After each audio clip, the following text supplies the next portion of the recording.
Ministre à Touba, Mohamed Dione a rencontré les autorités religieuses et s'est recueilli sur la tombe de ses parents. Le compte rendu d'Abdoulaye Diagne à suivre dans ce 1945. Nous terminerons bien sûr cette session d'information par la revue de la presse qui portera la signature de Pape Bess Diba. Bienvenue à toutes et à tous. Parlons tout d'abord de santé avec les sortants de la faculté de médecine qui sont allés présenter les maux qui gangrènent cette institution de formation au ministre de la Santé. Le ministre Awa Marie Coll Seck a prodigué quelques conseils à ses étudiants et non moins sortants de faculté de médecine. Voici le porte-parole de ces sortants de la faculté de médecine. Nous nous explique notamment que les aides sont quelquefois insuffisantes pour pouvoir mener leurs études dans des conditions agréables. Il faut dire que pour les stages en médecine, les étudiants qui sont en médecine rencontrent également des problèmes pour aller se rendre d'abord dans les lieux de stage. Maintenant, arrivé en 3e cycle, maintenant, on doit s'attendre à ce que l'étudiant qui est en 5e ou bien en 6e ou bien en 7e année de médecine, dans les lieux de stage, soit au moins rémunéré pour les stages qu'il est en train de faire dans les hôpitaux. Que le médecin il a une dimension sociale très importante. Donc ce comportement-là, ce bon comportement envers les malades est un élément qui est indispensable dans la carrière de médecin. Parce qu'après, tu peux être aussi compétent, tu peux être aussi un bon médecin, mais après, si tu n'as pas une dimension sociale qui est telle que les malades, tu ne partages pas beaucoup de choses avec les malades, après, il y a un petit lacune qui est là et qui est très notoire pour un médecin. Ainsi parle Alioune Badara Dione. Il portait la parole des sortants de la faculté de médecine au micro de Soda Mariem Gueye. Parlons de l'un des titres de ce rendez-vous avec l'actualité, la visite dans la capitale du mouridisme du 3e Premier ministre du 4e président de la République. Mohamed Abdallah Dione s'est entretenu avec les autorités religieuses et a pris quelques minutes pour se recueillir au cimetière sur la tombe de certains de ses parents. Abdoulaye Diagne nous envoie cette correspondance de Touba. Ce remplaçant de Aminatou Touré est venu à Touba se recueillir devant les tombes de ses parents. Accueilli à la résidence Khadim Rassoul, Mohamed Dione sacrifia à la traditionnelle prière du vendredi dans la grande mosquée de Touba. Les 2 rakas du vendredi fini, le successeur de Aminatou Touré est accueilli par le khalife général des Mourides. Un tête-à-tête qui n'a duré qu'une dizaine de minutes. Rien n'a filtré de cette audience accrochée. Le Premier ministre, avare en verbe, dira qu'il était tout juste venu se recueillir et solliciter des prières afin de réussir sa mission. De la traque des biens présumés mal acquis, les questions à la une du journal du groupe des médias, la tribune dont Pape Bess Diba nous fera l'économie dans sa revue de la presse au terme de cette session d'information. Restons dans le cadre de la traque pour nous intéresser à l'ancien ministre Abdoulaye Baldé. Il a reçu sa mise en demeure de la part de la CREI, la Cour de répression de l'enrichissement illicite. Abdoulaye Baldé doit justifier 1,4 milliard de francs CFA censés être inclus dans son patrimoine. Abdoulaye Baldé voit dans tout cela une cabale, un complot politique. Les réponses seront tout aussi politiques, nous dit ici Abdoulaye Baldé. Et je considère que ce n'est pas du droit, que c'est de la politique. Et nous allons apporter des réponses politiques à ce combat. Parce que je considère qu'ils ont amené notre démocratie à un niveau très bas, un niveau jamais atteint dans ce pays-là, en accusant d'honnêtes citoyens qui ont travaillé toute leur vie au service de leur pays. Ils nous ont interdit de voyager depuis plus de 2 ans. Ils ont levé mon immunité parlementaire. Ils ont fait toutes sortes de réquisitions au nom de mes enfants, au nom de mon épouse, à travers le monde entier. Et d'ailleurs, ça aussi, ils devaient avoir honte. C'est pour ça qu'ils ne l'ont pas signalé. Parce qu'ils m'ont trouvé aucun compte bancaire à l'étranger. Ils ne m'ont trouvé aucun bien à l'étranger. Donc il fallait gonfler ce qui est ici pour essayer de tromper les Sénégalais et faire de la communication politique. Parlons à présent de Dakar, qui sera la capitale de la francophonie à l'occasion du 15e sommet de l'OIF, l'Organisation internationale de la francophonie, un 15e sommet qui se déroulera les 29 et 30 novembre dans la capitale du pays de la Teranga. Globalement, le processus de construction des infrastructures avance normalement. Voilà le message que les membres du comité d'organisation ont tenu à faire passer aux organes de presse venus à leur conférence de presse. Parmi le panel, notre reporter Abdoulaziz Sow. Au sommet de la francophonie, le comité de pilotage de l'OIF se dit optimiste quant à la fin des travaux du Centre international de conférence de Diamniadio à date échue. De la cérémonie d'ouverture aux salles plénières, aux différentes salles qui sont requises pour l'organisation du sommet. Au niveau de l'OIF, vraiment c'est un grand optimisme et une satisfaction réelle qui s'affiche dans ce que nous avons vu. Est-ce qu'il y a dans l'esprit du respect des prérequis techniques que nous avions remis au Sénégal pour l'organisation technique et matérielle d'un sommet francophone? Les directions de l'OIF et les commissions de la délégation générale pour l'organisation de ce sommet ont adopté une posture commune sur les différents aspects du dispositif organisationnel. Il s'agit notamment des dispositifs protocolaires, sécuritaires et sanitaires, entre autres. Une satisfaction générale relativement à l'évolution des travaux en commission, que ce soit au niveau de la sécurité, au niveau de la logistique du protocole, des hôtels et au niveau bien sûr des projets d'accompagnement et du village de la francophonie qui sera édifié dans ce site du Grand Théâtre. Tout cela a produit un exercice en tout cas très concluant qui également nous satisfait pleinement. Un conseil permanent de la francophonie sera tenu le 25 novembre avant les 29 et 30 du même mois, date de la 15e sommet de la francophonie sous le thème « Femmes et jeunes en francophonie, vecteurs de paix, acteurs de développement ». Ils sont 20. Ce sont des artisans qui ont bénéficié d'une session de formation. Objectif, leur permettre au terme de ces 4 jours d'apprentissage de mieux défendre leur activité, entendez, de mieux effectuer des actions de plaidoyer. Globalement, il a fallu plusieurs dizaines de millions de francs CFA pour financer cette session de formation. Pour le compte rendu, voici Aïcha Ning, elle est avec Babacar Mar.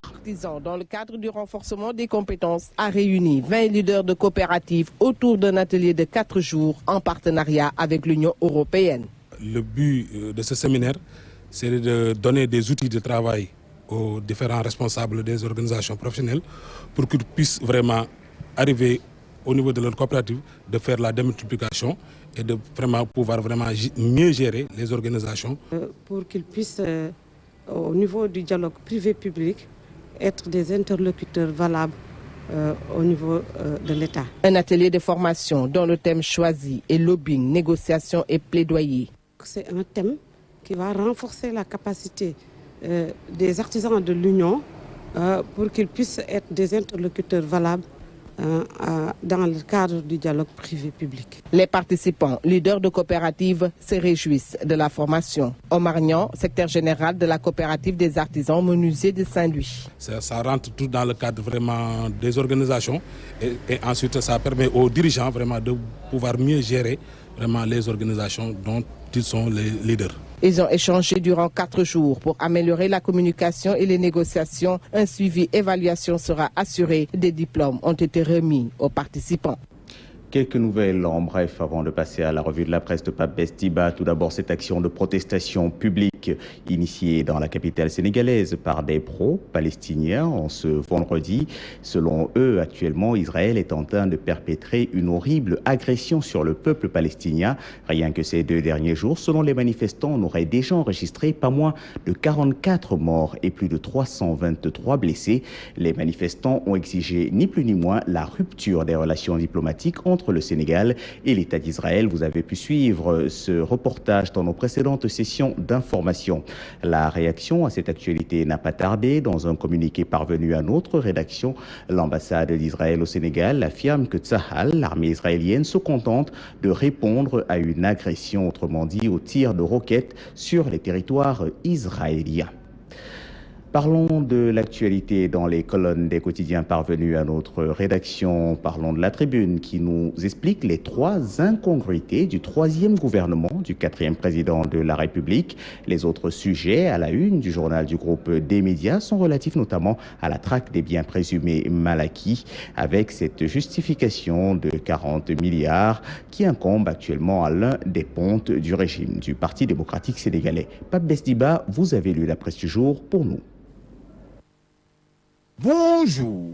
Baldé monte sur le ring. Si Aliou Ndao veut la guerre, il l'aura. L'AS qui ouvre avec cette déclaration guerrière du maire de Ziguinchor souligne que celui-ci va faire face au procureur spécial Aliou Ndao et son substitut Antoine Dioma pour une mise en demeure. 1,4 milliard, c'est le montant que Abdoulaye Baldé doit justifier, mais en plus de ce montant, il doit aussi justifier ce que le journal trouve ahurissant. Sa radio Zig FM a été évaluée à 550 millions. Les biens de sa femme et ceux de son cousin versés dans son patrimoine. La traque s'emballe. Après Abdoulaye Baldé, ce sera au tour de Samuel Sarr, révèle la Tribune, qui relève que l'ancien ministre de l'Énergie sera invité à justifier la somme de 50 milliards de francs représentant sa fortune présumée. La reddition des comptes est plus qu'une nécessité dans un pays où tout est priorité, estime Abdoulaye Thiam dans son livre propos dans Sud Quotidien. Bakary Domingo Mané, dans le même journal, semble le conforter avec son commentaire. Vive la traque! Pour BDM, la gesticulation de ceux ou celles dont les noms sont cités dans le dossier de la traque nous fait penser au conte d'Andersen qui raconte l'histoire de ce royaume où tout le monde a décidé de fermer les yeux sur la nudité du roi. Qui peut alors douter un seul instant, écrit mon confrère, suivant la métaphore du poète, que des rats ont mangé le ventre de l'État. En attendant de voir ce qu'il en adviendra, Wade lui tend la main à Macky, nous dit Enquête Quotidien, qui rapporte qu'après la visite de Moustapha Diakhaté chez Wade, c'est au tour des cadres du PDS d'appeler le leader du PDS à être l'initiateur des retrouvailles. Et selon le journal, le pape du Sopi aurait validé cette entreprise. Dans tous les cas, retrouvailles ou pas, Macky continue lui de couper des têtes. En effet, d'après Libération, Mariam Badiane et Mbaye Ndiaye ont été limogés. Thierno Alassane Sall, pendant ce temps, retourne à Assegna comme simple cadre. Mais quel sort alors pour les vice-présidents de l'Assemblée nationale battus au local, se demande Direct Info. Birima, dans la Tribune, estime que ce mouvement fait fausse route et le biaise de poursuivre le plan anti-Aliou Sall qu'ils ont concocté est venu au moment où les citoyens, en toute indépendance, ont fait leur choix. C'est Benno Bokk Yakaar qui a gagné et que c'est Sall frère qui était au devant du combat. Aujourd'hui, c'est tout naturellement qu'il va récolter les dividendes de son engagement et surtout de son courage. Pour rester dans le sillage des locales, attardons-nous un peu sur cette information de l'AS qui révèle que Youssou Ndour a empoché 400 millions de francs pour battre campagne en faveur de Benno Bokk Yakaar. L'AS qui informe par ailleurs que l'ARMP a suspendu le marché de 615 véhicules octroyés à Cheikh Amar. L'ARMP Amar Cheikh Amar renchérit la Tribune qui souligne qu'il y a une nébuleuse autour de ce marché pour les collectivités locales. Plus grave encore, souligne la Tribune, l'entreprise de Cheikh Amar ne dispose ni d'un service après-vente, ni d'un magasin de pièces de rechange et le modèle de véhicule proposé n'a jamais fait ses preuves au Sénégal. L'horreur s'abat sur Matam. Conséquence, selon le quotidien, des pluies diluviennes. Matam boit l'eau jusqu'au lit. Titre le journal. Bonne lecture à toutes et à tous. Avant de nous quitter cette brève sportive avec l'athlète sénégalaise Amy Sène, elle s'est classée à la 2e place lors de l'épreuve du lancer de marteau lors des championnats d'athlétisme qui se déroulent actuellement à Reims, en France. Information prodiguée par nos confrères de l'agence de presse sénégalaise. Elle nous permet de mettre un terme à ce 19:45. Merci à vous de nous avoir suivis. Merci à toutes les personnes qui nous ont permis de vous présenter cette session d'information. Remerciements particuliers à Pape Diagne de l'autre côté de la caméra. Remerciements également à Diaritou Salseo pour sa collaboration esthétique. Vous retrouverez pour l'édition en Wolof Moustapha Ndoye. Agréable début de week-end en compagnie des programmes de votre chaîne Sen TV.